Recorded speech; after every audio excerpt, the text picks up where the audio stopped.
വഖഫ് ബോർഡുമായി ബന്ധപ്പെട്ട വളരെ പ്രധാനപ്പെട്ട ഒരു തിരുത്തൽ ഹൈക്കോടതി വിധിയുടെ തിരുത്തൽ സുപ്രീം കോടതി നടത്തിയത് ഇന്നലെയാണ്. മറ്റു മതക്കാരെ വഖഫ് ബോർഡിൽ ഉൾപ്പെടുത്താനുള്ള ചട്ടം സുപ്രീം കോടതി തിരുത്തിയാൽ മാത്രമേ വഖഫ് പ്രശ്നത്തിന് ശാശ്വത പരിഹാരമുണ്ടാകൂ എന്ന് വഖഫ് ബോർഡ് മുൻ ചെയർമാനും മുതിർന്ന CPM നേതാവുമായ TK ഹംസ പറഞ്ഞു. പക്ഷേ ഇന്നലെയുള്ള സുപ്രീം കോടതി വിധിയിൽ അങ്ങനെയൊരു പരാമർശമുണ്ടായില്ല. ഈ ചില തിരുത്തലുകൾ മാത്രം വെച്ചുകൊണ്ട് മറ്റ് ഹൈക്കോടതിയുടെ പരാമർശങ്ങൾ അംഗീകരിക്കുകയായിരുന്നു. മറ്റ് മതക്കാരെ വഖഫ് ബോർഡിൽ ഉൾപ്പെടുത്തുന്നത് പോലെ മുസ്ലിങ്ങളെയും ക്രിസ്ത്യാനികളെയും ഒക്കെ ദേവസ്വം ക്ഷേത്ര ഭരണ സംവിധാനങ്ങളിൽ ഉൾപ്പെടുത്തണമെന്നും TK ഹംസ അഭിപ്രായപ്പെട്ടു.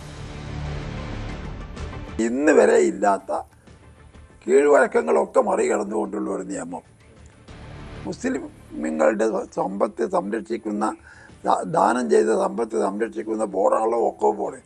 അതിൽ രണ്ട് അമുസ്ലിമികൾ കയറണം എന്നത് ഇന്ന് വരെ ആരും കേട്ടിട്ടില്ല.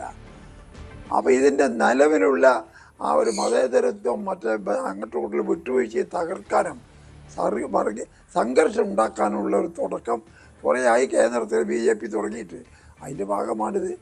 എന്നാൽ പിന്നെ ദേവസ്വം ബോർഡിൽ എന്താ രണ്ട് മുസ്ലിം ഇല്ലാത്ത, അതിൽ ക്രിസ്ത്യാനിൻ്റെ കൂടെ വഖഫ് ബോർഡിൽ മറ്റ് സമുദായത്തിലെ മെമ്പർമാരെ കയറ്റണം എന്ന ദുരുദ്ദേശപരമാണ്. അത് സ്വീകാര്യമല്ല എന്ന് സുപ്രീം കോടതി വിധിക്കും എന്നാണ് എൻ്റെ പ്രതീക്ഷ. CV അനുമോദ് വിവരങ്ങളുമായി ചേരുന്നു. അനുമോദ്, വഖഫ് ബോർഡുമായി ബന്ധപ്പെട്ട് വലിയ വിവാദം പുരോഗമിക്കുകയാണ്. BJP ആയാലും CPM ആയാലും കോൺഗ്രസ് ഒക്കെ ആയാലും ഇതുമായി ബന്ധപ്പെട്ട് രംഗത്ത് വന്ന പശ്ചാത്തലമുണ്ട്. ഹൈക്കോടതിയുടെയും സുപ്രീം കോടതിയെയും പ്രധാനപ്പെട്ട വിധികളുണ്ട്. അതിൽ പ്രധാനമാണ് ഇപ്പോൾ TK ഹംസ പറഞ്ഞ അമുസ്ലിങ്ങളെ ഉൾപ്പെടുത്തിയ വിഷയം.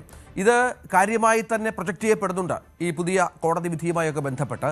എന്താണ് ഹംസ പറയുന്നത്? ഈ വിഷയത്തിൽ അദ്ദേഹത്തിൻ്റെ നിലപാട് കുറച്ചുകൂടി വ്യക്തമാണല്ലോ.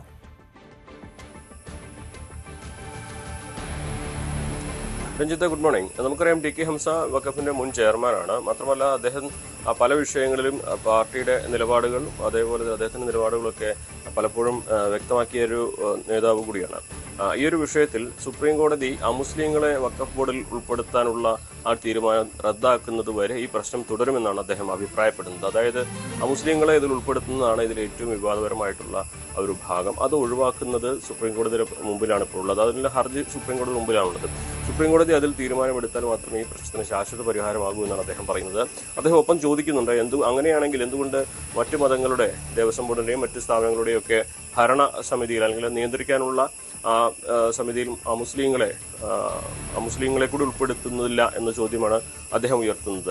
ഈ വഖഫ് ബോർഡിൽ ഹിന്ദുക്കളെയും അല്ലെങ്കിൽ അമുസ്ലിങ്ങളെ ഉൾപ്പെടുത്തുകയാണെങ്കിൽ മറ്റു മതങ്ങളുടെ ഭരണസ്ഥാപനങ്ങളിലും നിയന്ത്രണ സ്ഥാപനങ്ങളിലും ഈ അഹിന്ദുക്കളെ ആയുള്ളവരെ ഉൾപ്പെടുത്തണം, അല്ലെങ്കിൽ മറ്റു മതക്കാരെ ഉൾപ്പെടുത്തണമെന്നാണ് അദ്ദേഹം പറയുന്നത്. അവർ ഈ മോഷ്ടിക്കുന്നതും അതേപോലെ ഈ വസ്തുവകകൾ ദുരുപയോഗം ചെയ്യുന്നതൊക്കെയാണ് ഇവരെ നിരീക്ഷിക്കുന്നതുകൊണ്ട് ഈ മറ്റു മതക്കാരെ ഇതിൽ ഉൾപ്പെടുത്തുന്നത് ഉദ്ദേശിക്കുന്നതെങ്കിൽ അവിടെയും ഇതേപോലെയൊക്കെ നടക്കുന്നുണ്ടല്ലോ. സ്വാഭാവികമായിട്ടും അതൊക്കെ നിയന്ത്രിക്കാൻ മറ്റുള്ളവർക്ക് അവകാശം കൊടുക്കണം എന്നൊരു കാര്യമാണ് TK ഹംസ പറഞ്ഞു വയ്ക്കുന്നത്. അതിന് വ്യക്തിപരമായ അഭിപ്രായമായിട്ടാണെന്നാണ് അദ്ദേഹം ഇതിൽ പറഞ്ഞിരിക്കുന്നത്. പക്ഷേ അദ്ദേഹം പറഞ്ഞ കാര്യം വളരെ പ്രസക്തമാണ്.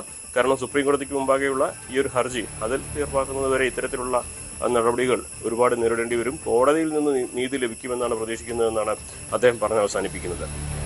രഞ്ജിത്ത്, TK ഹംസയുടെ വാക്കുകളാണ് ഇപ്പോൾ കേട്ടത്. അമുസ്ലിങ്ങളെ ഉൾപ്പെടുത്തുന്ന വിഷയത്തിലടക്കമാണ് വലിയ പ്രതികരണം TK ഹംസയുടെ ഭാഗത്തുണ്ടായിരിക്കുന്നത്. കൂടുതൽ വാർത്തകൾക്ക് News 18 Keralam YouTube channel subscribe ചെയ്യുക.